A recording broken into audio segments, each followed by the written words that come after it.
तो मंदिर के निर्माण के बाद भी मुझे नहीं लगता कि ज़्यादा परिवर्तन होगा, क्योंकि राम लल्ला की प्रतिष्ठा कर रहे हैं। साक्षात जो मर्यादा पुरुषोत्तम राम की प्रतिष्ठा वहाँ पे नहीं लगा रहे हैं। तो हिंदुस्तान के लोगों ने, भारत के लोगों ने बहुत प्यार दिया है हम सभी को, रामायण के सभी किरदारों को, और मुझे लगता है ये वो कंटिन्यू करते ही रहेंगे और ऐसा प्यार हमें मिलता ही रहेगा। हमारे राम आए हैं सॉन्ग आ रहा है, 22 को रिलीज होगा, उसके लिए क्या कुछ कहेंगे? मैं उनको मेरी शुभकामना है।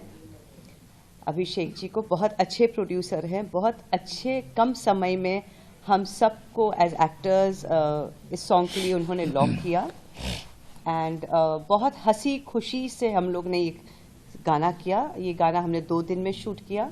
रात को शायद 3 बजे हमने पैकअप किया। हम लोग हनुमानगढ़ी, लता मंगेशकर चौक, और पहले दिन तो हम गुप्तार घाट पे थे। बहुत अच्छे तरीके से लोकेशन उन्होंने सिलेक्ट किए हैं और ऑल्सो बहुत अच्छे एपिसोड्स उन्होंने लिए हैं। शबरी का लिया है, हनुमान जी का एंट्री ली है, तो बहुत सुंदर तरीके से पूरी रामायण वो दर्शा रहे हैं वो 1.5 मिनट के गाने में। So we are very happy, I am very happy कि मैं उनके साथ मैं एसोसिएट कर रही हूँ। ये मेरा तीसरा गाना है, मेरे घर आए राम।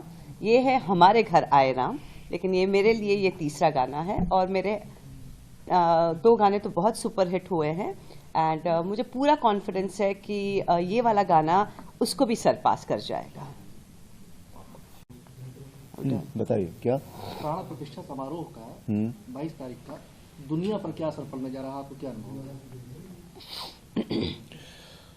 प्राण प्रतिष्ठा श्री राम मंदिर में हो रही है और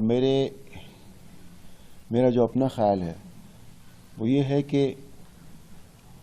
ये जो राम मंदिर है ये हमारा राष्ट्र मंदिर साबित होगा। पूरे विश्व में वो संस्कृति जो पीछे थोड़े कुछ वर्षों में थोड़ी धूमिल हो गई थी, वो फिर से एक संदेश जाएगा। पूरे जो हमारी विरासत है ये संस्कृति, ये पूरे विश्व को पता लगेगी। ये मंदिर हमारा प्रेरणा स्रोत होगा विश्व के लिए। हमारी अपनी आस्था का केंद्र तो है ही, हमारा ये गौरव होगा, हमारी पहचान बनेगी इससे विश्व में। और जो हमारे मॉरल्स हैं जो सभी को अपनाने चाहिए, वो इससे सबको मिलेंगे। आज इतने लोग जो हम लोग हैं, जो सनातन धर्म को मानने वाले लोग हैं, भारतीय लोग हैं, वो तो मंदिर में उस दिन दर्शन करना चाह ही रहे हैं, लेकिन पूरा विश्व ये देख रहा है कि ये क्या हो रहा है और वो पूरा विश्व उस दिन यहाँ आना चाहता है ये जानने के लिए कि ये जो हम सुन रहे हैं क्या ये संभव है ऐसा होना। आज जो ऊर्जा है, इतनी पॉजिटिव ऊर्जा है हम सब के बीच में, वही शायद विश्व के और देशों को भी लुभा रही है यहाँ आने के लिए कि हम देखें। तो राम मंदिर जो है वो पूरे विश्व के लिए एक प्रेरणा स्रोत बनेगा। अच्छा, क्या आप चाहते हैं कि काशी और मथुरा का भी विवाद इसी तरह सुलझे या? देखिए, वो विवाद जो है वो थोड़ा सा उसे हम बाद में बात करें। अगर आज जो यहाँ रेलेवेंसी है, नहीं, आज जो यहाँ वो हर चीज का एक अपना समय होता है, अपने समय पर वो होती है चीज। जरूर हम कर्म करते हैं, प्रयत्न करते हैं, पर समय हर चीज का आता है ना। तो आपने भगवान कृष्ण, भगवान राम के पात्र को जिया है जी, और अब उसी भगवान राम के प्राण प्रतिष्ठा में आप शामिल होने जा रहे हैं। क्या आपने कोई सोचा था कि ऐसा दिन आएगा? मंदिर बनेगा ये तो जरूर पता था, बिल्कुल है ना, ये विश्वास था पूरा। प्राण प्रतिष्ठा इस तरह से होगी, इतना बड़ा इवेंट होगा ये, इसका अंदाजा नहीं था, लेट मी टेल यू, क्योंकि मेरे अपने जीवन की ये सबसे बड़ी घटना है।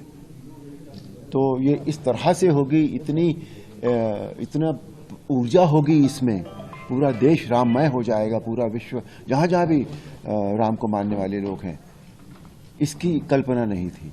इसलिए ये जो अनुभूति है ये बहुत सुखद अनुभूति है, बिल्कुल, कि हम एक ऐसे पल के साक्षी बनेंगे जिसके विषय में हमने सोचा नहीं था कि उसका मैग्नीट्यूड इतना होगा, इतना बड़ा।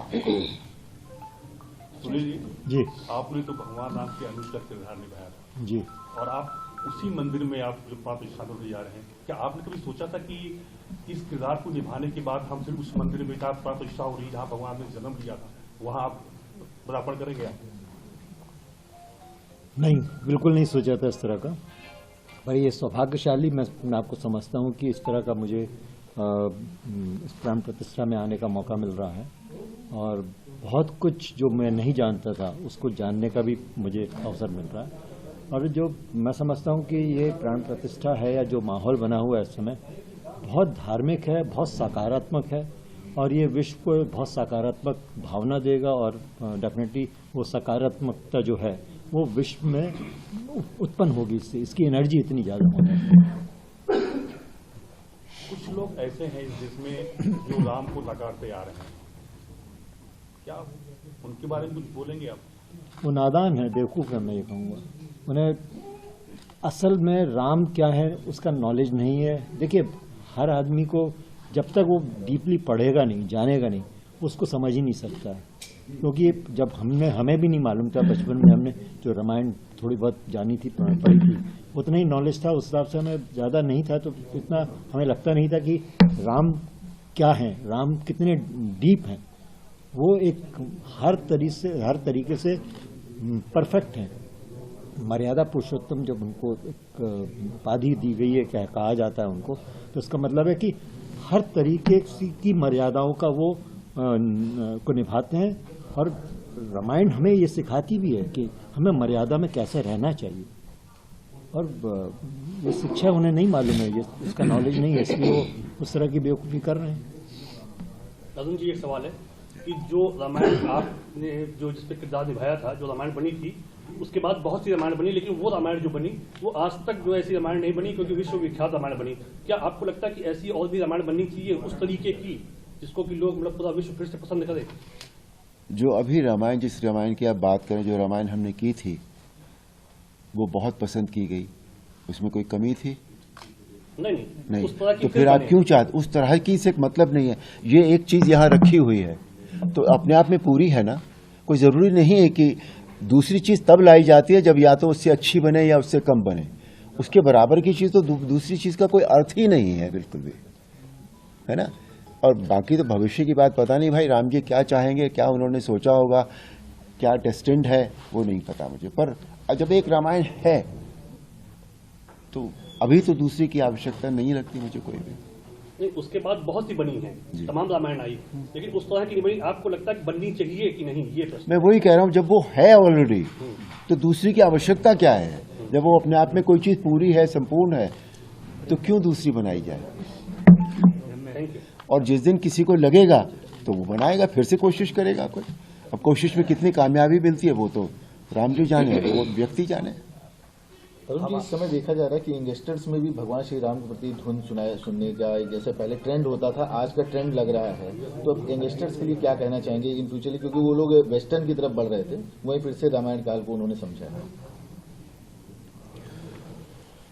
मैंने थोड़ी देर पहले भी कहा था कि हम अपनी संस्कृति से थोड़ा थोड़ा दूर होने लगे थे, लेकिन अब वो माहौल फिर से बना है। तो अब वो ये जो माहौल बना है, ये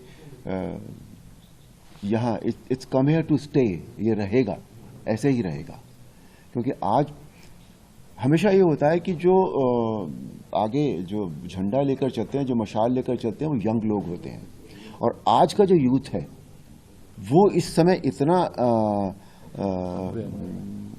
उसका जो वो इतना रामायण के साथ जुड़ गया है। क्योंकि आज मैं देखता हूं कि जब भी मैं कहीं जाता हूं या मैं कहीं ट्रैवल करता हूं तो सबसे ज़्यादा जो मिलने वाले लोग होते हैं वो यूथ होता है। तो अगर यूथ ने इस बात को समझ लिया है, यूथ अट्रैक्ट हो गया है उस तरफ, तो फिर ये बहुत दूर तक जाएगी। हमारे राम आए हैं गाने के बारे में कुछ जानना चाहेंगे आपसे? जैसा मैंने मोटा मोटी शुरुआत में बताया कि ये एक बहुत ही बड़ा ओकेजन है जब ये तीनों महान कलाकार एक साथ आए हैं, जो हमारे मन मस्तिष्क में भगवान राम, माँ सीता और लक्ष्मण के रूप में स्थापित हैं। तो हमारा ये प्रयास है कि हम जो ये